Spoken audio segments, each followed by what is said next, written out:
আসসালামু আলাইকুম। আমি সোহেল রানা সার্বিয়া থেকে বলছি। তো আলহামদুলিল্লাহ আমরা সার্বিয়া এসে পৌঁছেছি, আজকে সার্বিয়ার তৃতীয় দিন। তো সার্বিয়া আসার পরে যে জিনিসটা আমার কাছে মনে হইলো যে আমরা যারা নতুন সার্বিয়াতে আসি আমাদের কি কি জিনিস আনার প্রয়োজন বা কি কি জিনিসের জন্য আমরা প্রবলেম ফেস করছি। তো আমার কাছে মনে হয়েছে যে নতুন যারা আছে তাদের এই ভিডিওটি দেখা উচিত। তো আমি একজন কথা বলবো যে আমার সহকর্মী ফিরোজ ভাইয়ের কাছে আমরা জানবো যে একজন নতুন সার্বিয়ান যাত্রী যদি বাংলাদেশ থেকে আসতে চায় সেক্ষেত্রে কি কি জিনিসের প্রয়োজন।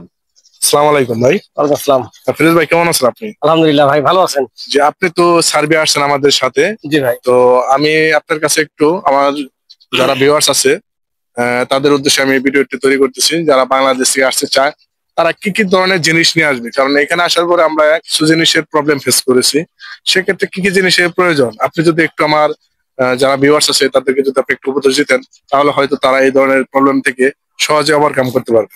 জি ভাই। তো ফিরোজ ভাই আপনি একটু বলবেন কাইন্ডলি যে প্রথমে আমাদের কি কি জিনিসের প্রয়োজন একটু যারা। আসসালামু আলাইকুম।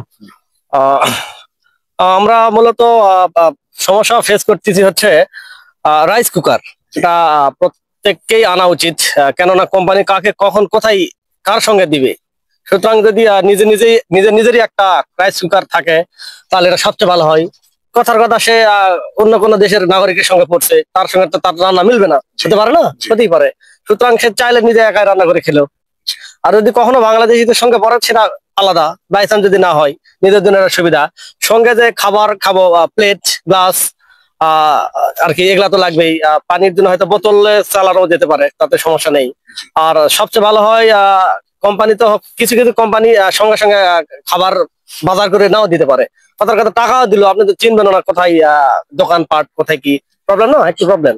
তো এই কারণে আমি বলতেছি যে সঙ্গে যদি একদিন দুদিন বা 3 দিন চালার মতো নিজে খাওয়ার মতো যদি দ্রব্যাদি নিয়ে আসতেন, যেমন পেঁয়াজ রসুন মরিচ, মানে এই জাতীয় জিনিসগুলো, তাহলে দেশীয় স্বাদ পেলেও আবার টাকাটা খরচা হইলো না, এটা আর কি।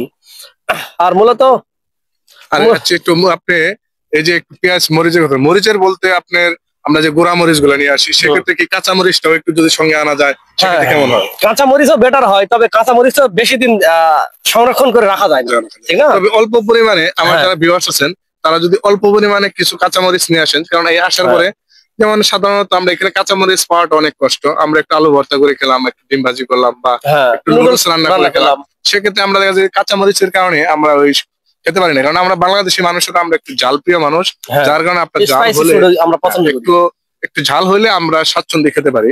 সেক্ষেত্রে আমার নতুন যারা ভিউয়ার্স আছেন তো তাদের উদ্দেশ্যে বলা যে একটু যদি পারেন একটু কাঁচা মরিচ নিয়ে আসবেন ভাই। আর কি কি ধরনের জিনিস নিয়ে আসলে আমাদের ভিউয়ার যারা তারা একটু সহজে ওভারকাম করতে পারবে? এর বেশি তো কিছু মনে হচ্ছে না, তবে যেহেতু আমাদের যে থাকার যে জায়গাটা দিয়েছে, বলে আমার ভাষায় এটা প্রায় 7 স্টার রুমের মতোই আলহামদুলিল্লাহ। রুমে সবকিছু অ্যাভেলেবল। যেহেতু রুমে রুম হিটার আছে, সুতরাং এর জন্য আমাদের কম্বল বা লেপ বা যেটাই বলি এটা প্রয়োজন হচ্ছে না, ঠিক আছে। আর যারা আপনারা আসবেন, যারা অনেকেই হয়তো ভাবছেন যে শীতের দেশ, আমরা অনেকটা কম্বল নিয়ে আসবো বা কাঁথা নিয়ে আসবো, প্রয়োজন নেই, কম্বল কাঁথার প্রয়োজন নেই। আমাদের রুমে একটু রুম হিটার দেওয়া আছে। কিন্তু আপনি শীতের কাপড় যেগুলো যেমন জ্যাকেট, আপনার শু, মোজা বা মাথার টুপি বিশেষ করে এগুলো নিয়ে আসবেন, কারণ হলো বাইরে আসতে আপনাকে পর্যাপ্ত শীত পাওয়া যায়, যার কারণে এগুলোর প্রয়োজন একটু বেশি।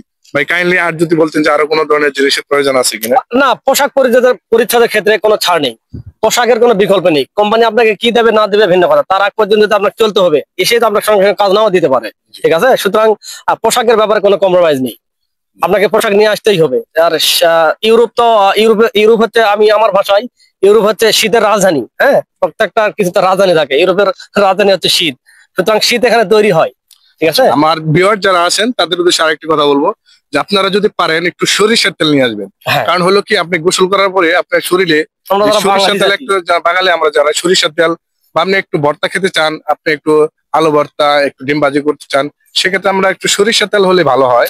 কারণ হলো এখানে সরিষার তেলটা আপনার এরকম ভাবে অ্যাভেলেবল না, পাওয়া যাচ্ছে না, কারণ যারা নতুন আসবেন যারা তাদের তো আর বাইরে কিছু চিনবেন না, এটা অনেকটাই প্রবলেম ফেস হয়। যার কারণে আমার যত নতুন ভিউয়ার্স আছেন তাদের উদ্দেশ্যে ভিডিওটি তৈরি করা। যদি ভিডিওটি ভালো লাগে অবশ্যই আমার চ্যানেলটি সাবস্ক্রাইব করবেন এবং আমার ফেসবুক পেজ আছে, পেজটাকে ফলো দিয়ে রাখবেন। সকলে ভালো থাকবেন। সার্বিয়া থেকে বিদায় নিচ্ছি, আমি সোহেল রানা। আসসালামু আলাইকুম।